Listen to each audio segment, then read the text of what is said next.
So you might not believe it, but the Orochi V2 that you know today was actually a revamp of, well, this. So the Orochi V2 has come a long way from its original roots. And at this point, it's already been out for quite a long time. But how does it compare to other mice with similar shapes and specs?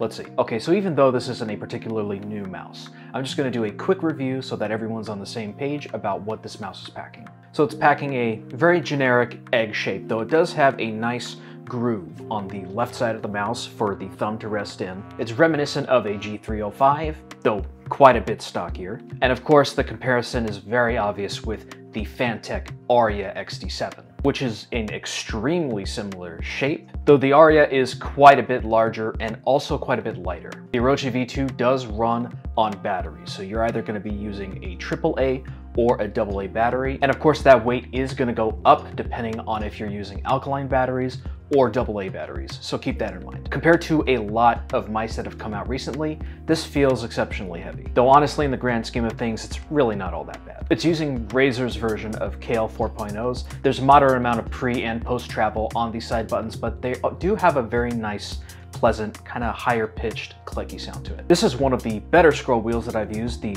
steps are very tactile and very well defined, great for gaming use. And it's nice having that DPI button on the top of the mouse so that it's very easily accessible if you're switching between DPI sensitivities.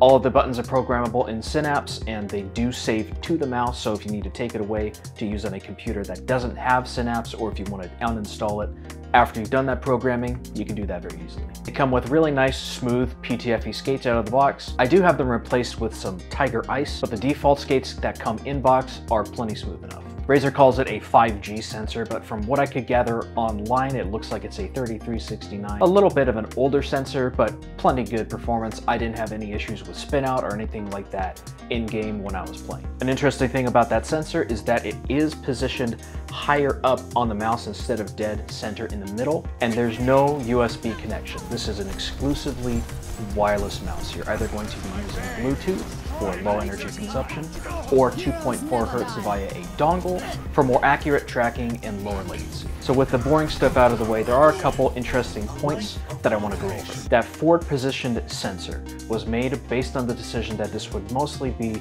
a more fingertip centered mouse. And it definitely does work very well that way, but I personally, when I like to use it, I feel myself kind of liking the claw grip a little bit more, but that's just personal preference. Everyone's grip style is very personal. With that in mind, I find it an odd decision that they put the side buttons so far forward on the mouse if this is meant to be a fingertip grip mouse. If I'm gonna fingertip it, that puts that front rear button out of reach for my thumb. So if I want to use both buttons, it really works better for me if I use a claw grip.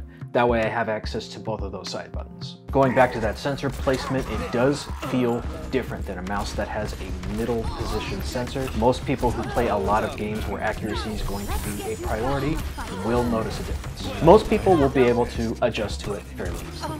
Some people will actually find that they prefer it, but some people will actually dislike it. This means that there's going to be a group of users who are really not going to like this mouse solely because of that sensor, even though the shape and everything else may be something that they would prefer. For the batteries, just use lithium, but if you use a rechargeable lithium AAA battery, you keep that weight down, and the battery life on these is really good. And there are also some issues that have come up long-term that really impact whether or not this is a good option for you. I've actually had two Orochi V2s. The first one, after about half a year or so, the side buttons died, so they just stopped working outright. I could have tried to replace the buttons, but I had a second one already anyway, so I just continued using this one. After about a year of use, the other issue is that the Bluetooth on this one really doesn't work anymore. It will work when you initially pair it, but once the mouse falls asleep, the Bluetooth just will not reconnect no matter what I do.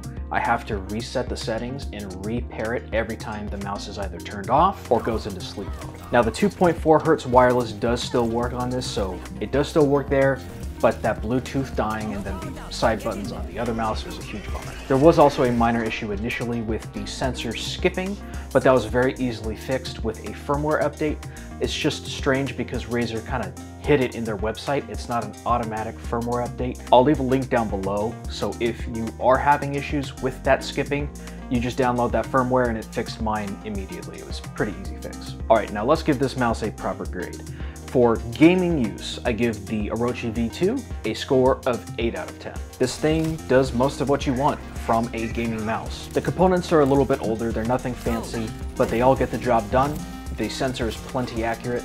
That front position though, the front sensor position does bring the score down just a little bit, just because there's going to be people who otherwise would have liked this mouse that really aren't going to prefer it just because of that sensor placement. And most people with most hand sizes should be able to use this mouse fairly easily. It just depends somewhat on your grip style. Palm grip is pretty much a no-go unless you've got the smallest of small hands. Claw grip, pretty much anybody. Small, medium, large hands. I think this should be very easy to claw grip. And fingertip, anywhere from medium and up, should be able to fingertip this mouse fairly easily. The only issue is just the weird placement of those side buttons. Kind of an odd choice considering that this was made with fingertip in mind. For everyday use, I would have given this an 8, maybe 9 out of 10 pretty easily, just because of how compact and useful this is for just your general everyday use. But with the unreliable Bluetooth, I'd give this a 6 out of 10. That long battery life is very nice, but unfortunately it's hampered because I can use it in Bluetooth, which is where you get the most lifespan out of that battery. You're still gonna get a good amount of life out of that battery since there's no extra LEDs or extra shiny junk on it, but it reduces that practicality without that Bluetooth. With how compact it is, it makes this very easy to just chuck in your bag if you wanted to take it somewhere with your laptop to a coffee shop, especially if you're like a student in college and you need to take it to class, you want to use a mouse with your laptop taking notes. This would be excellent. And I think the shape is very much a crowd pleaser, even though the size is fairly small. It's just a very safe shape, and the thumb groove on the left side of the mouse does make it a pretty comfortable mouse to use. The silver lining to the Bluetooth issue is that there is a stowaway compartment in the back of the mouse under the shell, so it's a little bit easier to keep track of the dongle if you were taking it place to place, but still. Now lastly is cost to value, and for that, unfortunately because of the issues with long-term use, I give the Orochi V2 a 4 out of 10. For what this mouse offers on paper, this should be an easy 10 out of 10, but unfortunately side buttons died on one of them, and then the other one, the Bluetooth, died. When I first got both of these mice, they worked fantastically, but the fact that they stopped working really make this not a good value. It doesn't look like the side button issue that I ran into was particularly common, but the connectivity issues with Bluetooth, as well as some people having it as an issue with 2.4 Hz as well, was fairly common.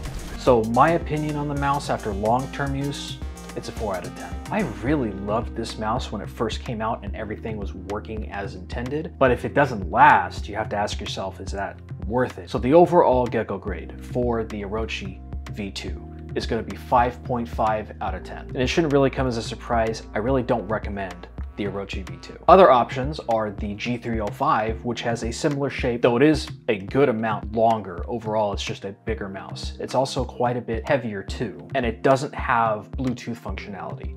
But it's been around a long time and it gets the job done. A more premium option that is extremely similar to the Orochi V2 is the Aria. And that one's been getting a lot of glowing reviews, both from myself and from a ton of other reviewers. People are really enjoying the mouse, and it just offers a lot of functionality as well as good components, though it is considerably pricier, at least compared to this. In the overall market, it's a pretty good deal. But either way, you guys take care, God bless, and I'll see you on the next one, okay?